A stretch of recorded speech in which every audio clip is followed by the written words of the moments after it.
अस्सलाम वालेकुम एवरीवन। उम्मीद आप सब ठीक ठाक होंगे। हम भी बिल्कुल ठीक हैं। सैटरडे का दिन था ये और बच्चों की स्कूल में थी ईद मिलन पार्टी जो कि स्कूल की तरफ से अरेंज हुई थी और बच्चे बहुत खुश थे। बहुत खुश होते हैं ऐसे फेस्टिवल्स पे। ऐसे छोटी छोटी जब पार्टीज़ होती हैं बड़े हैप्पी होते हैं क्योंकि कलरफुल सूट्स पहन के जाना ना बच्चों के लिए एक अजीब सी अमेजमेंट होती है। दोनों ने अपने फेवरेट पिज़्ज़ास मंगवाए थे बाबा से एंड चिकन पैटीज़ मंगवाए थे क्योंकि लंच उन्होंने घर से लेके जाना था और सब फ्रेंड्स ने मिल के उसको एंजॉय करना था। तो दोनों बहुत अच्छे से माशाल्लाह रेडी हो गए थे, बड़े खुश थे। 9 o'clock का टाइम था और अपने बैग्स वगैरह ले के चल पड़े थे स्कूल। इनको स्कूल ड्रॉप दे के मैं भी घर आ गई थी। सारे काम वगैरह करने के बाद जब बच्चे स्कूल से आए तो सोचा जल्दी से इनके जो कपड़े ये लोग पहन के गए थे एक हैंड वॉश इनको दे देती हूँ क्योंकि छोटे मोटे स्टेन्स तो लगे ही होते हैं बच्चों के कपड़ों पे और अगर ये कपड़े उसी वक्त ना वॉश किए जाएं तो स्टेन्स गहरे हो जाते हैं। तो जल्दी से उनको मैंने वॉश किया, स्टैंड पे डाला। और यहाँ आपको एक और चीज़ बताती जाऊँ कि जो मैंने व्लॉग में ऑयल बनाया था ना, आजकल मैं उसको डेली थोड़ा धूप भी दे रही हूँ। सनलाइट आपको पता है कितना बेहतरीन टॉनिक है हमारे लिए, हर लिहाज से बेहतरीन है ये। तो जब भी कोई ऑयल आप लगाना चाहें बालों पे उसको थोड़ी देर पहले धूप में रख दें। 2-3 घंटे भी धूप में रहेगा ना वो ऑयल तो बहुत बेहतरीन हो जाएगा। यहाँ इन दोनों को तो कुछ भी मिल जाए तो अपनी गेम्स शुरू कर देते हैं। गंदम का दलिया मैंने धूप में रखा था ताकि उसमें कीड़ा ना लग जाए, दलीम के लिए मुझे यूज़ करना था, उसमें भी इनकी गेम स्टार्ट हो जाती है। खैर दोनों लगे रहते हैं अपनी मस्तियों में। फिर चले गए थे हम लोग थोड़ा ग्रॉसरीज करने। ग्रॉसरी जिस मार्केट से हम करते हैं उनकी थोड़ी सेटिंग चेंज हुई थी, फाइबर शीट्स डल रही थी उनके लिए तो उनको ऑपोजिट साइड पे शिफ्ट किया गया था। बहुत ही ज़्यादा रश थी, तंगी हो रही थी ट्रॉली चलाने में भी। सो बस हमने भी ले ली 1-2 सब्जियां जिसमें मैंने कद्दू लिया एंड करेला लिया। तो बहुत ज़्यादा दिल कर रहा था ये सब्ज़ी खाने का। और महादिशाल के यहाँ भी बैक साइड पे अपनी गेम स्टार्ट हुई थी।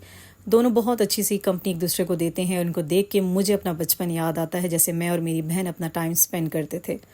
बच्चों को चाहिए थे पॉप्स। पॉप्स मीन्स ऐसा पटाखा आया हुआ है जिसको ज़मीन पे बस फेंकें और वो फूट जाता है और उसमें से ना चिंगारी निकलती है और ना ही उसको माचिस की तीली की ज़रूरत पड़ती है। तो बड़ी मुझे हैरत हो रही थी कि क्या क्या टेक्निक्स निकल आती हैं। अच्छा जी, ये मंडे का दिन था और मुझे करनी थी आज अपने वॉशरूम की बहुत अच्छे से क्लीनिंग और करनी थी मुझे एस्टनिश क्लीनर के साथ। बहुत इसकी तारीफ़ें सुनी थी, सोचा इसको ट्राई करते हैं। विंटर्स में मैं लेके आई थी लेकिन इतना कोई ख़ास मुझे इसका रिज़ल्ट नहीं मिला था। आज फिर से ट्राई कर रही हूँ। टैप्स पे अच्छी तरह मैंने इसको लगाया। डेली बेसिस पे वॉशरूम क्लीन होता है लेकिन प्रॉपरली सफाई करने के लिए ना आपको थोड़ा टाइम और एनर्जी निकालनी पड़ती है। तो आज वही एनर्जी मैंने थोड़ी अपने अंदर सेव की हुई थी और टाइम मैंने सिर्फ अपने वॉशरूम को दिया मॉर्निंग में। अच्छी तरह सारा मैंने क्लीनर लगा दिया टैप पे और वॉल्स पे मैंने लगा लिया था रेड स्वीप। अच्छा यहाँ मैं बताती जाऊँ कि वाइट जो टाइल्स होते हैं ना उन पे अगर आप स्वीप लगाते हैं तो कोई प्रॉब्लम वाली बात नहीं होती। वाइट पे बहुत अच्छे से शाइन देता है रेड स्वीप और सारी मैल वैल निकल जाती है। लेकिन जिनके फ्लोर के जो टाइल्स हैं वो ब्लैक हैं तो कभी भी स्वीप उस पर ना डालें, ना ही डायरेक्टली ब्लीच डालें। आपकी सारी टाइल्स ख़राब हो जाएंगी, उनका रंग उड़ जाएगा। ये गलती मैं भी कर चुकी हूँ लेकिन अब मैं फ़र्श पे स्पेशली ब्लैक टाइल्स पे मैं स्वीप नहीं डालती। यहाँ स्वीप डाल के मैंने थोड़ा सा वॉल्स को रगड़ लिया था। मैल सारा नरम हो गया था और टैप्स की भी मैंने क्लीनिंग स्टार्ट नहीं की थी, रगड़ाई नहीं शुरू की थी। फ़िलहाल उन बस मैंने क्लीनर डाल दिया था। तो देखते हैं जितना भी ये स्टेन्स हैं ये हटते हैं कि नहीं एस्टनिश से। बोल्डली इस पे इन्होंने लिखा हुआ है कि ये हर तरह का जो रस्ट है सब कुछ है उसको डिज़ोल्व कर देता है और स्क्रबिंग की ज़रूरत भी नहीं पड़ती। तो देखते हैं ऐसा होता है कि नहीं। वैसे मुझे जब से मैं अपना विनेगर वाला DIY क्लीनर बनाने लगी हूँ ना तो मुझे बहुत सुकून हो गया है। कोई भी महंगा क्लीनर अब मैं लेती ही नहीं हूँ। ये बहुत तारीफ़ें सुनी थी तो मैंने ले लिया था। तो साथ में मैंने अपना क्लीनर भी रखा हुआ है, अगर इसकी ज़रूरत पड़ी तो इसको भी यूज़ करूँगी। और फ़िलहाल तो इसको मैं ट्राई कर रही हूँ, देखते हैं और बताती हूँ आपको कैसा इसका रिज़ल्ट है। अच्छा, जो हमारी मिरर लगा हुआ है ना वॉशरूम में, उस पे भी बहुत ज़्यादा स्टेन्स हो जाते हैं पानी वगैरह के क्योंकि बच्चे बार बार पानी के छपाके मारते रहते हैं। तो उसका मसला ये है उस पे भी ना आपने यही जेल वाला स्प्रे करना है या आपने सोप या डिटर्जेंट से उसको अच्छी तरह रगड़ के साफ़ करना है। जो आम विंडो क्लीनर स्प्रे आते हैं ये उनसे क्लीन नहीं होता जब तक इसकी अच्छी तरह रगड़ाई करके इसको पानी से धोया ना जाए। तो मुझे समझ नहीं आती ये वॉशरूम के शीशे कभी भी हम लोगों ने पानी से धोए नहीं, लेकिन ये वाला शीशा बाकायदा धुलाई मांगता है। तो शीशे की मैंने कर ली थी रगड़ाई, अब थी वॉश बेसिन की बारी। वॉश बेसिन वैसे क्लीन ही रहता है, उस पर कोई स्टेन्स नहीं रहने देती मैम। थोड़े से भी स्टेन्स होते हैं तो मैं साथ साथ नीट कर लेती हूँ। मेन प्रॉब्लम होती है आपके बाकी वॉशरूम वगैरह के कोने खुरदरे और टैप्स के अंदर अंदर की क्लीनिंग, ये बहुत टाइम कंज्यूमिंग है और एनर्जी बहुत वेस्ट होती है इन पे। बाकी आपका ये काउंटर भी क्लीन हो जाता है, आपका सारी ये मतलब नॉर्मल जो एरियाज़ होते हैं वो तो डेली क्लीन हो ही जाते हैं। तो वॉश बेसन को अच्छी तरह रगड़ने के बाद मैंने वॉश नहीं किया, छोड़ दिया और साथ साथ करने लगी थी मैं वॉल्स की रगड़ाई। ये सारे काम मैं खुद बज़ाते खुद करती हूँ, अपनी हेल्पर से ज़्यादा हेल्प नहीं लेती हूँ। मुझे लगता है कि वो सारा कुछ वेस्ट कर देंगी, अच्छे से नहीं रगड़ेंगी जैसा मैं चाह रही हूँ। तो वो कर रही थी बाहर की क्लीनिंग, सो मैंने स्टार्ट कर ली थी अंदर सारी सफाई। और एस्टनिश ने कुछ ख़ास रिज़ल्ट नहीं दिया। जो ये वाले हार्ड स्टेन्स में हटाना चाह रही थी ना, ये नहीं हट रहे थे। अब इसमें मैंने कर दिया था अपने स्प्रे का सारा स्प्रे, और इसको थोड़ी देर छोड़ने के बाद देखती हूँ ये काम करता है कि नहीं। या तो ये जम चुके हैं स्टेन्स, ये नहीं हटेंगे। और यहाँ हो गया था हमारा वॉश बेसन बहुत ही चकाचक क्लीन, बहुत ज़बरदस्त क्लीन हो गया है भाई। अच्छा, नॉर्मल डेली रूटीन के लिए एस्टनिश बहुत अच्छा है, लेकिन टफ़ स्टेन्स पे काम नहीं करता, ये मैं आपको बताती जाऊँ। शीशा भी बहुत अच्छे से क्लीन हो गया है, उसको भी मैंने ब्रश से रगड़ के वॉश कर दिया है और वॉश बेसिन भी क्लीन हो गया है।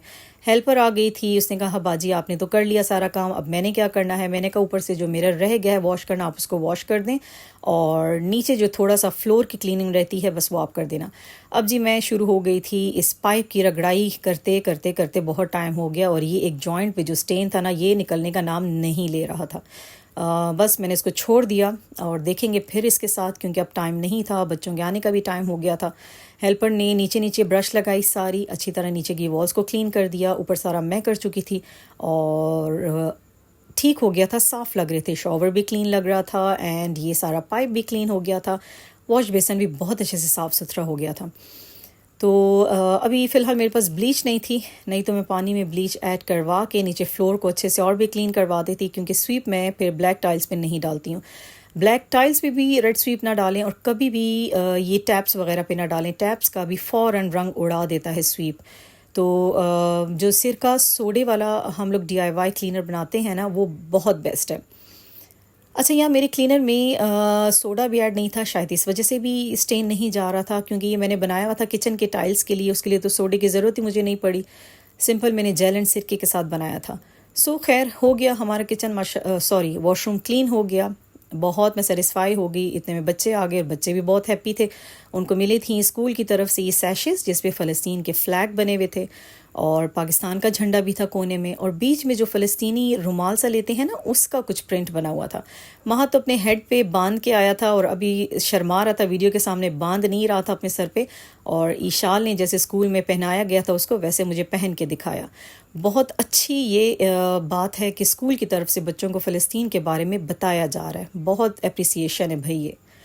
अब कुकिंग टाइम हो गया था, क्योंकि क्लीनिंग हो गई थी, काफ़ी टाइम मेरा उसमें लग गया था। खाने में मुझे बनाना था करेला। अच्छा, करेला मैंने रिंग शेप में कटिंग करवा ली थी, हेल्पर से कटिंग करवा ली थी, और ये 3-4 मैंने साबुत छोड़ दिए थे। बड़ा खूबसूरत फ्रेश एंड अच्छे साइज़ का ये करेला था, मज़ेदार, ये मसाला भर के बन जाएगा। तो इसको तो फ़िलहाल मैं फ्रीज़ कर दूँगी, और जो रिंग्स में कटे हुए हैं उनको मैंने बनाना है। अच्छा, मैं इसकी स्किन नहीं हटाती, स्किन हटा दूँ मुझे लगता है कि करेले की आधी कड़वाहट ख़त्म हो गई है, सारा न्यूट्रेंट इसका चला गया है। तो बस इसमें से थोड़ा सा बन जाएगा और थोड़ा मैं फ्रीज़ कर लूँगी। वीडियो अच्छी लगी हो तो लाइक, सब्सक्राइब एंड शेयर ज़रूर कीजिएगा। टेक केयर एंड अल्लाह हाफिज़।